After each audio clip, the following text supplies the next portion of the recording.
everybody that's at home that was upset because they stopped the race and had to call the race, I'm telling you, they were warranted because they were having that much fun watching that race. Well, for sure. They didn't want the race to end. No, that's why I think they were, upset. It wasn't that NASCAR did the wrong thing, because I think they did the right thing too. But fans were literally enjoying that race. I was, and I don't get a chance, never really had a chance to watch a race live. I would always go back and watch it, but to sit there watching that live, I was up on the edge of my seat. And to you may hate the weather, you may hate the way that race ended. The reason why the race was as great as it was because of the weather, because we didn't know when it was going to end. I saw one bolt of lightning off in the distance in turn 2, and it was like the aggression level turned up tenfold. How many laps was that left to go? That was probably, I would say, 15 to 20 laps before halfway. Yeah. Something like that, maybe, maybe 115, 110, somewhere in that range. But you could see it. I even said on the radio, I'm like, okay, now we're getting ready to go haywire because people are making moves they shouldn't be making, and you see the aggression level turn up, and that's when that's when all the comments I seen. We had that red flag, and I just seen that's when the comments ramped up about how phenomenal. And the race was great throughout, but when that weather got close and you could start to see it off in the distance, the racing itself, TJ could probably attest to it. It ramped up a lot in the aggression level, similar to when we won Talladega. All of a sudden they tell us, the rain's coming, you guys better get after it, and we start throwing blocks in stage 2 that we would never throw in the future. So I think the weather itself, lended a hand to, the aggression level and how good the race really was. Well, I'll tell you what that does. That puts a liability in the driver's pocket going forward, because not a lot of times we hadn't run that package there many times, but 2x2 is what you commonly say on the radio when you're spotting, because there's not a lot of movement. That was a freaking awesome race yesterday. So if we go back down there and it's boring, it's the driver's fault. Yeah.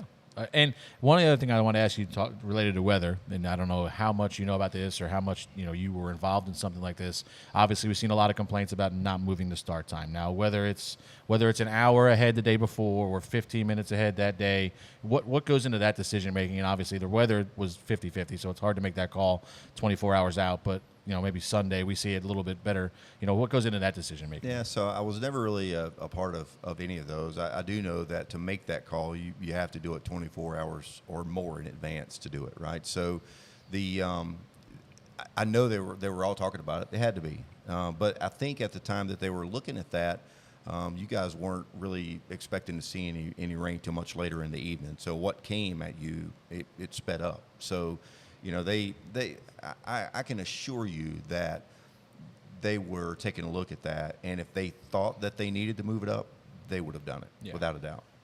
Yeah, and I like the intensity definitely picked up because of the weather. We had talked about it earlier too, and it was definitely more intense because every driver's being told the same thing. Every crew chief's looking at the radar down there. I was watching the radar app, and I was worried about lightning for a little while, and then the rain got close, and it wasn't. I don't know.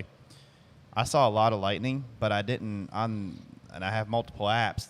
None of them. I was going to ask you this: what registers as a lightning strike? Because there was a lot of lightning that we saw, but on my, when I'm looking at stuff, and none of them showed as being strikes near the track. So there's a difference in the lightning. Yeah. So I don't know. I don't know exactly what triggered. We would sit there and we would receive messages, alerts, whether it be through email or text messages, and it would give us down to the 10th of a mile of where the strike was. I had one app that was on my phone that was always pretty dang close to the information that we would get, but we were lined up with the Weather Channel, and there was a system that was put into place that was automated to where when the strikes happened, boom, we got an alert. Yeah. Oh, because I'm gonna tell you, I had to call them and remind them to remove my number because I was getting them all day long on Friday and Saturday. So, and from Mid-Ohio and from Atlanta. So, yeah. Yeah, I was just curious because you could see some lightning in the sky, but they weren't like bolts hitting the ground, But I don't know. It definitely picked up. It didn't I know when we made that long pit stop and we got the car better, Brad took off and he was driving to the front. So the one thing I know, so you were talking about, spotters would say 2x2, and that's the one thing that we heard about Atlanta after they did the reconfiguration was, that third lane would be tough. I don't know that the third lane was able to make any progress. It probably didn't look like it did. There were some guys trying. But it really Martin Truex was ripping up there. He was fast. And so to to see the cars coming off of the corner, 3 wide, it was pretty exciting to watch. Yeah, there was a couple times where Martin drove around us on the outside, and we tried to follow him and just couldn't. And I don't know how much handling battle you fought, but that reminded me of an old like Daytona race before they paved it, where handling almost mattered just as much as. And we saw that on Saturday also. And ironically, he won the race, but like the 20 had one of the worst handling cars out there in the front of the pack, and all the JGR cars really. You could see them go in the corner and wash up the racetrack, and we were having similar issues early in the race last night. So I just that the handling coming into a play, and one of the things I think you actually tweeted this, which I don't. God forbid we talk about your Twitter, didn't he? But everybody loves my Twitter. There's 77,000 people that like I don't know if you did it or somebody did from Couch Racer. I can't remember. But we talked about the distance of the race, and somebody said, like, would you be okay with a 300-mile race? And Jordan Bianchi and Gluck, I was listening to their podcast on the ride home last night. They brought up a great point. That race was phenomenal, I thought, last night, and it was 277 miles. Like, what's wrong with just running another 25 miles versus going another hour? The race was, I think, 2.5 hours long, maybe-ish. Why do we need to add another hour to that? Like, if you want these guys to race with urgency, that's what you do, is shorten the damn race. Like, because you will see less of the riding around 2x2. If we're going another, what do we have left? Like 80 laps last night, something like that. I think that maybe that needs to be visited. This was a great race, and it was just shy of 300 miles. Why would we not, think about making these races 300 miles? Plate races, I don't think. The only plate race I think that needs to be 500 miles is probably the Daytona 500. Yeah, for sure. Other than that, the rest of them, you want to create urgency. You're going to get rid of that ride around stage we always seem to have.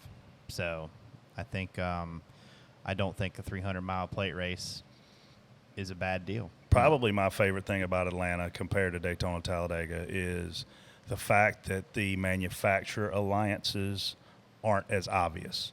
You guys are able to stay on top of each other, make moves, whether you have teammates or don't have teammates.